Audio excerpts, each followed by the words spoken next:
আজকের মজাদার গল্প অনাবৃষ্টি ও খরা। আরো একটি নতুন গল্পে আমার চ্যানেলে স্বাগত।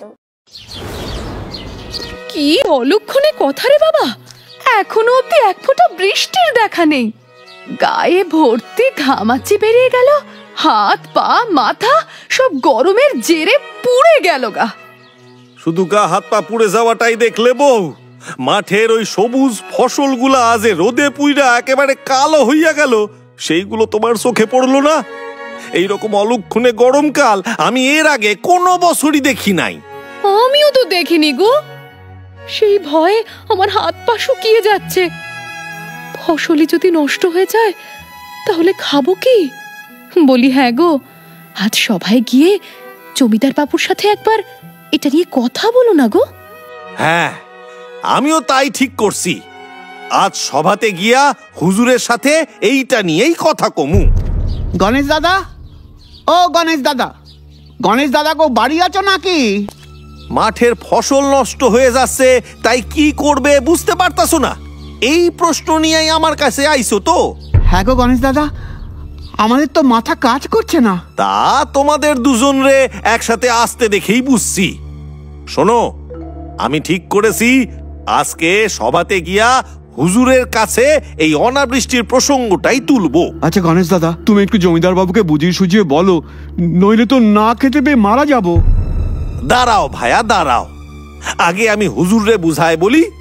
হুজুর নিশ্চয়ই এর কিছু না কিছু একটা প্রতিকার বাইর করবেন। হুজুর, যা গরম পড়েছে, এবারে তো হাড়ির ভিতর চাল আর জল দিয়ে ছাদে রেখে এলেই ভাত হয়ে যাবে। তাও তো ভালো নায়েব মশাই, আপনি এখনো ভাত বানানোর জন্য চাল পাচ্ছেন, কিন্তু পরের বছর থেকে তো আর চালটাও পাবেন না। তখন আমাদের না খাইয়াই মরতে হইবে। কেন গণেশ, তুমি হঠাৎ এরকম অলক্ষণে কথা কেন বলছো? হুজুর, অনাবৃষ্টির কারণে আজ সারা রাজ্যে যে খরা পরিস্থিতি তৈরি হয়েছে তা তো ভয়ঙ্কর।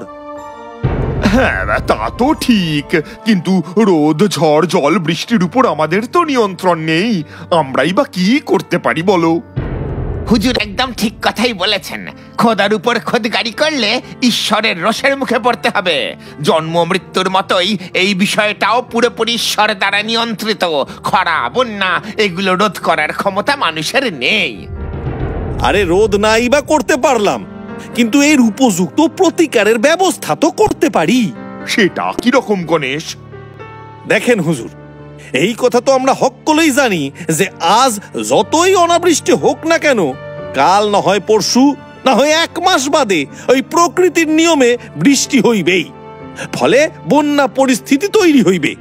সেই বন্যার জলকে যদি আমরা বাঁধ তৈরি করে সংরক্ষণ করে রাখতে পারি, তাইলে পরের বছর আবার খরা পরিস্থিতি তৈরি হইলেও আমরা তার প্রতিকার করতে পারুম। ফসল চাষ হইবে, মানুষের মুখে হাসি বজায় থাকবে।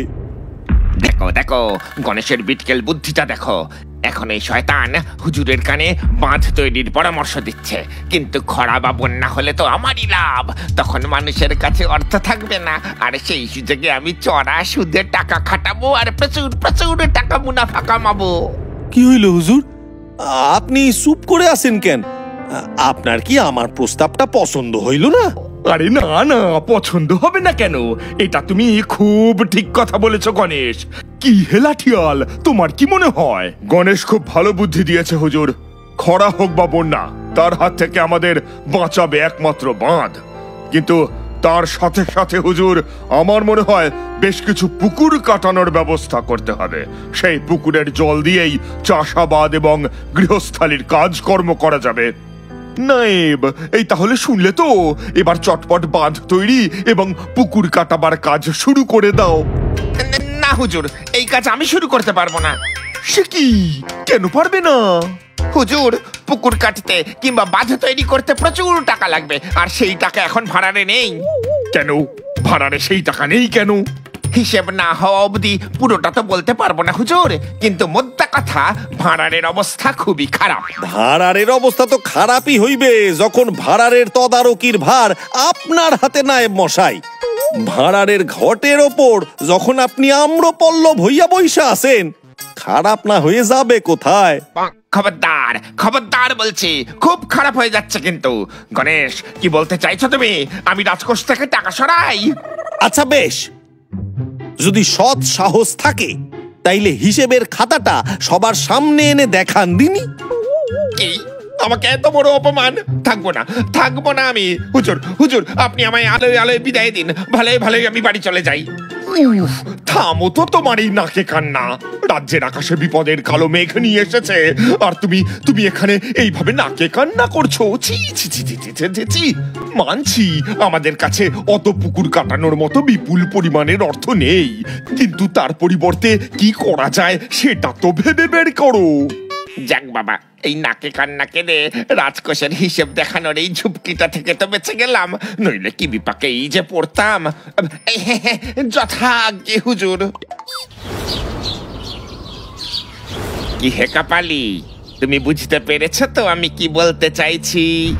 তুমি যেরকম বলছো সেরকম তন্ত্র মন্ত্র তো আমি করে দেব, কিন্তু তারপরে যদি বৃষ্টি না হয়, জমিদার বাবু তো আমাকে ছেড়ে কথা বলবে না। তখন কে বাঁচাবে আমায়? ও, তুমি না একটা আস্ত উজবুকে পরিণত হচ্ছ। আষাঢ় মাস তো পড়ে গেছে, যে কোনো সময় বৃষ্টি শুরু হলো বলে।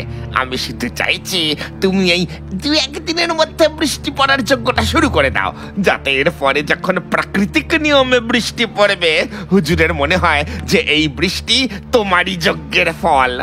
তুমি শুধু আমি যেমনটা বলছি তেমনটা করো। এসব কি নায়েব, এত বড় ফর্দ? যজ্ঞটাও তো সেরকম বড় হুজুর। এ তো কোনো যে সে যজ্ঞ নয়, বরুণ দেবকে তুষ্ট করার যজ্ঞ। যজ্ঞ হবে মাটিতে। সেই যজ্ঞের ধোঁয়া এতই তেজি যেটা আকাশে গিয়ে ঘন কালো মেঘ জমাবে। সেই মেঘ থেকে বৃষ্টি পড়বে মাটিতে। এ কি আর চারটিখানি কথা? কি নিয়ে কথা হচ্ছে হুজুর, আমি কি জানতে পারি? ব্যাস, সর্বঘটে কাঠালি কলা এসে উপস্থিত। গণেশ, এই তুমি এসেছো, ভালো করেছো। এই দেখো, নায়েব আমার হাতে যজ্ঞের বড় ফর্দ ধরিয়ে দিয়েছে। কিছু মনে না করলে হুজুর, এই অধম কি ওই ফর্দটা একবার চোখের দেখা দেখতে পারে? হ্যাঁ, নিশ্চয়ই, কেন পারবে না? 200 কিলো গাওয়া ঘি, 300 কিলো আতপ চাল, 500টা ধুতি, 1000টা শাড়ি। ওরে বাবা রে! হুজুর, একটা কথা কই, এইসব কেনাকেটা করতে যা খরচ হইবে, তা দিয়া হাসতে হাসতে গোটা 10 পুকুর আর গোটা 10 ইদারা খোঁড়ার কাজ হইয়া যাইতে পারে। এই চুপ করো তো, তুমি একটা আস্ত নাস্তিক। তুমি পুজো আচ্ছার কি বোঝো? হ্যাঁ, আপনার মতো হয়তো অত বুঝি না, কিন্তু যেইটুকু বুঝি তাতে এইটা আমার কাছে জলের মতো পরিষ্কার যে এই যে কাঠ আর ঘি দিয়া বৃষ্টি হইবে না, হবে শুধু পয়সার শ্রাদ্ধ পিণ্ডি। হুজুর, আপনি কিন্তু গণেশকে চুপ করতে বলুন হুজুর, নইলে আমি কিন্তু আমার মাথাকে আর হিমবাহের মতো ঠান্ডা রাখতে পারবো না। আচ্ছা, ঠিক আছে, কিন্তু গণেশ, আগেকার দিনে তো এইভাবেই কাজ হতো। আগেকার দিন বলতে সেটা ছিল সত্য যুগ। তখন হয়তো হইতো হুজুর, কারণ তখন সাধু সন্ত্ররা এইরকম নকল ভেষধারী তান্ত্রিক বা কাপালিক ছিলেন না। শোনো গণেশ, তুমি স্বামী কুচুটেনন্দের ক্ষমতার কথা কিচ্ছু জানো না। তিনি যুগ যুগ ধরে বহু অসাধ্য সাধন করে আসছেন। ও তাই বুঝি আপনার কুচুটেনন্দ এই এত উপকরণের ফর্দটা হুজুরের হাতে ধরায় দিলেন? তাইলে তো কুচুটেনন্দ কি অসাধ্য সাধন করছেন সেই ফর্দটাও ধরাইতে হইবে না মশাই। এই মেরেছে গণেশ, তো দেখছি এইভাবে কথার মার প্যাচে আমাকে মেরেই ফেলবে। না, একবার যদি গণেশের প্যাচে আমি ধরা পড়ে যাই, তাহলে আমার বা হাতের উপরি রোজগারটা পুরোটাই বন্ধ হয়ে যাবে, আর হুজুরের সামনে আমার হাড়িও ভেঙে যাবে। আচ্ছা হুজুর, তাহলে আপনি আমাকে এখন ছেড়ে দিন, আমি গিয়ে স্বামীজিকে বারণ করে দিয়ে আসি। কিন্তু হুজুর, আপনি একটা কথা ভেবে দেখুন, গণেশের বুদ্ধিতে গিয়ে যদি পুকুর আড়ি দ্বারা কাটতে শুরু করি, তাহলে কিন্তু জল পেতে পেতে অন্তত 10 থেকে 12 দিন সময় লাগবে। আর যজ্ঞ করলে আপনি হাতে নাতে তৎক্ষণাৎ ফল পেয়ে যেতেন। না না না না না না, রাজ্যে বৃষ্টির আকাল এই রকম ভয়ঙ্কর পর্যায়ে পৌঁছেছে যে আমি এতদিন অপেক্ষা করতে চাই না। এই নায়েব, এই তো তুমি যজ্ঞের ব্যবস্থা শুরু করো। আমি কাল পরশুর মধ্যেই যজ্ঞ করাতে চাই। হ্যাঁ, যথা আজ্ঞা হুজুর। ওম বরুণ দেবায় নমঃ। ওম বৃষ্টিয়ায় নমঃ। ওম বরুণ দেবায় নমঃ। সে কি গো, তুমি জমিদারের এত কাছের মানুষ হয়েও জমিদারের যজ্ঞ দেখতে গেলে না? দূর দূর, পয়সা নষ্ট কইরা ওই সমস্ত ওই কাঠ আর ঘি পোড়া দৃশ্য দেখার কোনো শখ আমার নাই। চারিদিকে এই খরা পরিস্থিতি থেকে মানুষকে মুক্তি দিতে দরকার ছিল ইদারা খোড়া কিংবা পুকুর কাটার। তা না কইরা জমিদার বাবু ওই শয়তান নায়েবের বুদ্ধিতে কান দিয়া পূজা আচ্ছা করতে বসি গেলেন। তা তুমি ওখানে ছিলে কি করতে? জমিদার বাবুকে একটু বোঝাতে পারলে না? সে চেষ্টা আমি কম করিনি বউ, কিন্তু উনি যদি আমার কথা না শোনেন তাইলে আমি কি করতে পারি বলো?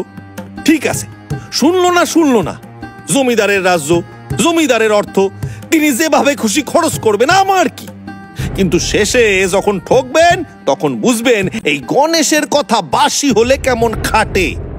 জমিদার বাবু, যজ্ঞ সম্পূর্ণ হলো। আচ্ছা আচ্ছা, বেশ বেশ, তাহলে এবার বৃষ্টি নামবে তো? আরে নামবে না মানে? আলবাত নামবে। যজ্ঞের সময় এই যে গুচ্ছ গুচ্ছ কাঠ, ঘি পুড়ে এই যে কালো ধোঁয়াটা তৈরি হলো, সেটা কি আর নিছক মুখ দেখাতে? এই ধোঁয়া পৃথিবীর সমস্ত কালো মেঘকে এক জায়গায় করে বৃষ্টি হয়ে আমাদের রাজ্যের উপর ঝরে পড়বে। কদিনের মধ্যে?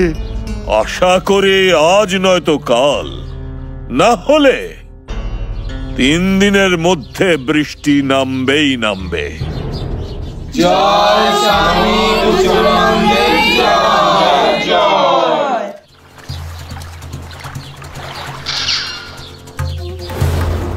এই কপালি, দাঁড়াও দাঁড়াও বলছি। তুমি কি ভেবেছো নায়েবের চোখে ধুলো দিয়ে তুমি এই গ্রামে থাকতে পারবে?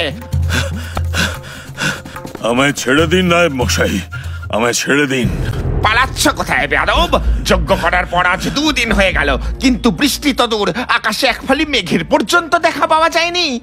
এই ভয়ে তো আমি তোমাকে আগেই বলেছিলাম নায়েব মশাই, আমি এই কাজ পারবো না, কিন্তু তুমি জোর করাতেই আমি। ঢং দেখে আর পাচ্ছি না। তুমি কি বাচ্চা ছেলে যে আমি তোমাকে ভাত মেখে খাইয়ে দিলাম আর তুমি খেয়ে নিলে? তোমার কি দরকার ছিল অত বড় মুখ করে হুজুরকে বলার যে 3 দিনের মধ্যেই বৃষ্টি হবে? না মানে শোনো, কালকের মধ্যে বৃষ্টি না নামলে হুজুর তোমাকে তলব করবেন।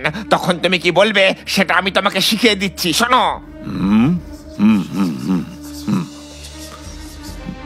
মানে বলছি নায়েব মশাই, এইসব কথাগুলো আমাকেই বলতে হবে? হ্যাঁ, তোমাকেই বলতে হবে। কেন, মোটা টাকা দক্ষিণা নেওয়ার সময় মনে ছিল না? যাব বাবা, এ তো সব বেটাকে ছেড়ে দিয়ে বেড়ে বেটাকে ধর। কি হলো নায়েব?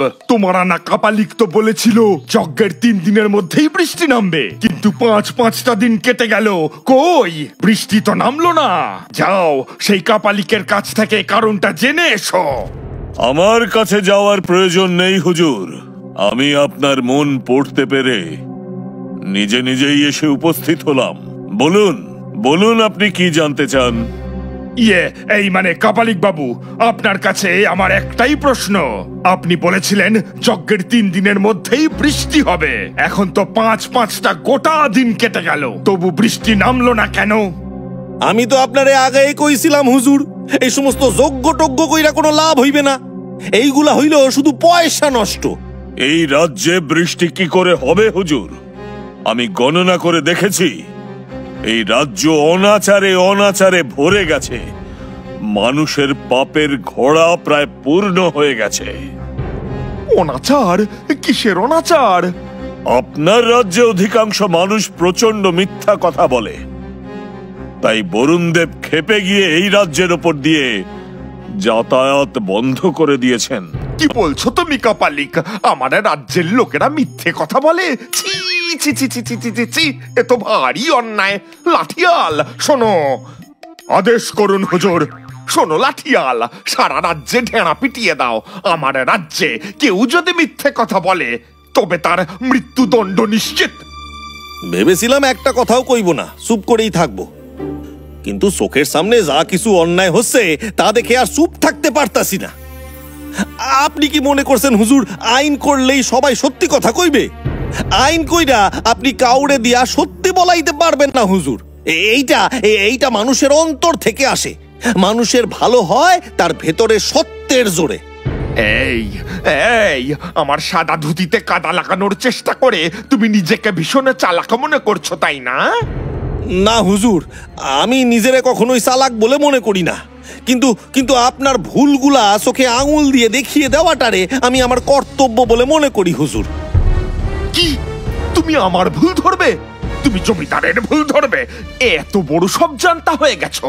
গণেশ, এবার তুমি তোমার এই ব্যবহারের শাস্তি পাবে। আগামী 2 মাস আমি তোমার মুখ পর্যন্ত দেখতে চাই না। যাও, সভা থেকে বেরিয়ে যাও, যাও। খুব ভালো করেছেন হুজুর, খুব ভালো করেছেন। গণেশ খুব বার বেড়েছিল। গণেশ দাদা, ও গণেশ দাদা, কোথায় গেলে? কি ব্যাপার, এত চেঁচামেচি কিসের? একদিকে তো ভগবানের মার, এক ফোঁটা বৃষ্টির দেখা নেই, আর ওদিকে জমিদার বাবু খেপে গেছেন। জমিদার বাবু তার বাড়ির ফটকের কাছে একটা ফাঁসির মঞ্চ তৈরি করেছেন, সেটা পাহারা দিচ্ছে লাঠিয়াল এবং তার কয়েকজন সাঙ্গপাঙ্গ। তাই নাকি? জমিদার বাবু আদেশ দিয়েছেন প্রশ্নের উত্তর না দিয়ে কেউ সেই ফটক দিয়ে যেতেও পারবে না, আসতেও পারবে না। সব সময় প্রশ্নের সঠিক উত্তর দিতে হবে, আর যদি কোনোভাবে উত্তর মিথ্যে প্রমাণিত হয় তবে সঙ্গে সঙ্গে তাকে ফাঁসিতে ঝোলানো হবে। ওরে বাবা, 2 দিনে এত কিছু হইয়া গেছে! হ্যাঁ গণেশ দাদা, প্রাণের ভয়ে গ্রামের মানুষরা তো ঘর থেকে বেরোনোই ছেড়ে দিয়েছেন। আচ্ছা তুমি বলো, এইভাবে কি বাঁচা যায়?